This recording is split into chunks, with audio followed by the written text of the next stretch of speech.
Paula, and welcome back to Common Sense Dream Interpretation. This is Chapter 6, and we're going to discuss dream places today and why they are important. So, what determines a dream place? Well, the thing that determines a dream place is your state of mind. And this can include time as well as space when you're determining a dream place. The condition of these places will give you the attitude that you have developed the days preceding the dream. Let me give you an example of a place in a dream. It's a very common symbol is a house. Now, I found house dreams fascinating because a house represents the dreamer's mind and how that dreamer is using the structure of her mind.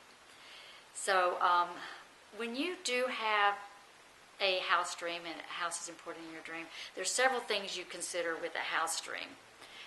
The first thing I want you to consider and write down is the location. Now, on the location, what I mean is this in the city? Is it in the country? Is it in a foreign land? Is it in a familiar area, suburb, urban area, that kind of thing? The state of the house is the next thing I want you to write down. And this would be, for example, is this a mansion? Is it a dilapidated old shack? Is it an old family home? Is it a familiar, unfamiliar? Write that down.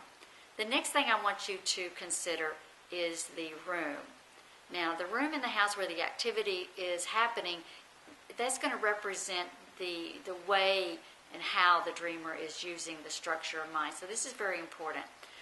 Let me give you a little example of a room symbol, a bathroom, for example. Now, if you remember in the universal language of mind, we discussed how to determine what a symbol means, and this is the common sense approach that I am talking about. You determine what a symbol is in your waking life, and you can determine the function of that symbol in your dream. So a bathroom is a place where you bathe, you release what is no longer needed by the physical body, you purify. And so in a dream bathroom, you're going to be, it's symbolized by releasing what is no longer needed by the consciousness, what is no longer wanted by the consciousness. And if you can think about it, this is the way that you do purify your consciousness, is by releasing what is no longer needed, by letting go. Another one, for example, would be a kitchen. Now, we've discussed food in several of our chapters. So a kitchen is, the function of a kitchen is a place where food is prepared. So in a dream kitchen, we're going to say that this is where knowledge is available, because food in a dream is knowledge. So where knowledge is available. Many people have dream houses where there's new rooms constantly. They're discovering new rooms. This is a very telling symbol, because this is developing and building new ways of thinking. Because remember, the house in the dream has all to do with your mind, your structure.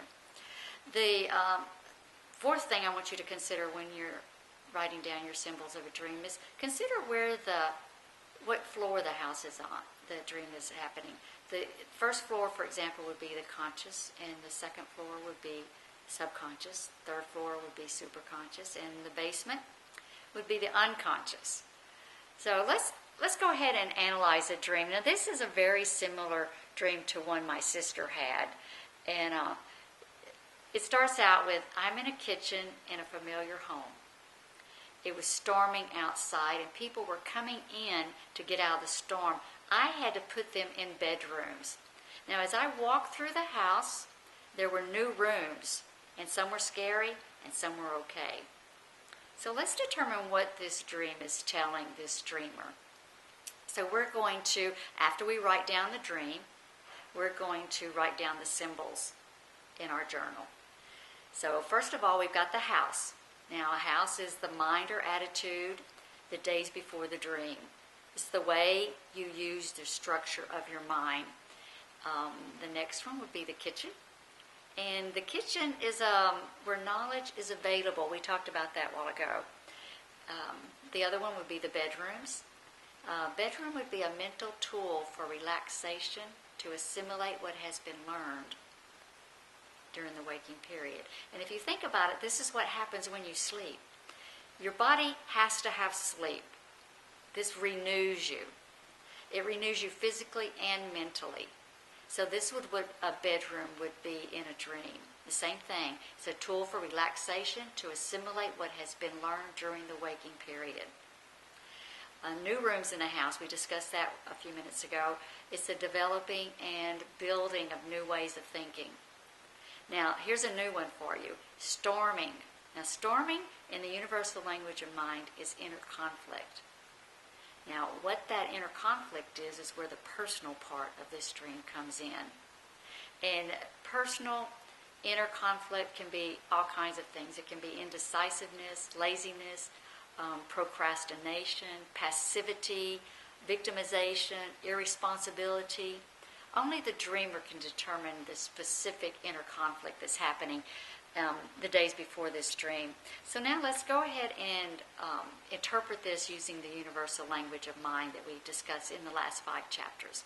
So if this were my dream, I would say this dreamer is in a kitchen of a house that is familiar. So this tells me that this dreamer's state of mind is open to learning, open to knowledge, open to receive knowledge. And it's a familiar state of mind. So this dreamer is one that is used to being open, used to being able to receive knowledge. And something happens. Something happens the day before to cause inner conflict. That's determined by the storm. So there's many aspects of self that are coming into this house, and this dreamer is having to find bedrooms for all these aspects. And if you remember, everyone in a dream is the dreamer, and everything in the dream is about the dreamer. So all these people that are coming into the house, they're all aspects of this dreamer. And she's finding bedrooms. And this gives me the message that this dreamer needs to relax. This dreamer needs to steel her mind for understandings to be assimilated. Now, you've all heard the saying, I need to sleep on it. Well, this is a perfect example, this dream is. Because this, when you sleep, you assimilate the day's learnings. And this creates the ability to make better decisions. If you think about it, whenever somebody just blurts out something, if they would have just stopped and said, you know what, I'm going to think about this, I may even sleep on it. Wake up the next morning, then I can make an informed and better choice, better decision. So let's continue on. This conflict seems like in this dream has arisen due to developing and building of new ways of thinking. So there's something that this dreamer has changing, is learning, is thinking new ways. And this is causing a conflict because it's actually making this dreamer step out of her comfort zone. And this may be the whole message of the dream.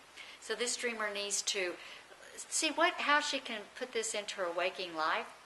And this is the final and probably the most important thing about dream interpretation is how and what to put into the waking life, the message from the superconscious, from the subconscious into the consciousness. And so I would tell myself, if this was me, I would say, you know what? You need to relax. You need to do your meditations. You need to put your attention on the now.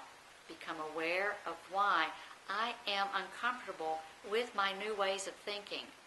After all, once I become aware of something, that fear goes away. There won't be any more storming. So dream places are fun because they show you the state of mind that you were in the days before that dream. And they show you where you're putting your attention. Because it's a choice every single day of where you put your attention. You can put your attention on the past, the present, and the future. It is your choice. So if you determine to put your attention in the past, that's where you're going to be. If you determine the same thing about the future, that's where you're going to be. And so if you're in those two places, how can you be in the now? So you choose to put your attention in the now. And the way to do that is with discipline and willpower. And these two mental tools that you have, everybody has these mental tools. Just some people don't use them. But these mental tools will increase your ability to put the attention in the now. It will increase your level of self-awareness. So remember, where your attention is where you are. So thank you so much for joining me in this chapter 6, and I'll see you next time. Thank you.